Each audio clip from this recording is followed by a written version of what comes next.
ఉత్తరప్రదేశ్ మంత్రి పర్యటనలో అపశృతి భోజనం వికటించడంతో అస్వస్థతకు గురైన మంత్రి గారు ఆందోళనలో కార్యకర్తలు ఘటనా స్థలానికి పరుగులు పెట్టిన డాక్టర్లు ఆగో మంత్రి గారి పర్యటన అంటే ఎసొంటి భోజనాలు పెట్టాలో తెలియదా ఆఫీసర్లు మొదలే చూసుకోవాలి కదా అట్లా ఎట్లా పెడతారు అని అనుకుంటున్నారు కదా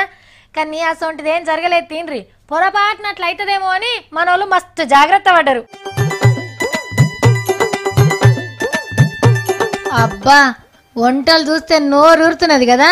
దాల్ మఖని పులావ్ తందూరి రోటీ గులాబ్ జామ్ మస్తు చేసిర్పో మంచిగా కుర్చీలు టేబుల్ వేసి పెట్టిర్రు ఏదో దావత్ అవుతున్నట్టుంది అని అనుకుంటున్నారు కదా కాదు గీ సార్ కోసం తెచ్చిర్రు పేరు సురేష్ రాణా ఉత్తరప్రదేశ్ రాష్ట్రంలో మంత్రి ఈ నడుమ పువ్వు గుర్తు లీడర్లంతా దళితుల ఇళ్లలో చేయి గడిగే కార్యం పెట్టుకున్నారు కదా సార్ కూడా రాత్రి ఒకళ్ళు ఇంటికి పోయిండు లెక్కకైతే ఇంటోళ్ళు ఏం వండి పెడితే అది తినాలి కానీ సార్ మంత్రి గారు కదా వాళ్ళు పెట్టింది తింటే మా సార్ పానం సుస్తవుతుంది అని హోటళ్ళకి వెళ్ళి తెప్పించిర్రు ఆఫీసర్లు తినే తట్టి కాన్ నుంచి చెయ్యి గడిగే నీళ్ళ దాకా అన్ని బయటికి వెళ్ళి తెచ్చినాయేనట ఆయనతో ఈ ముచ్చట తెలిసే వరకు ప్రతిపక్షాలు ఏకి పారేస్తున్నాయి సార్ని నేను కూడా దళితుని ఇంట్లో ఎంగిలి పడ్డా పేదల కోసం పనిచేస్తున్న లీడర్ని అని మార్కులు కొట్టేయబోతే ఫ్యూజులు అవుట్ అయినంత పని అయింది ఆఖరికి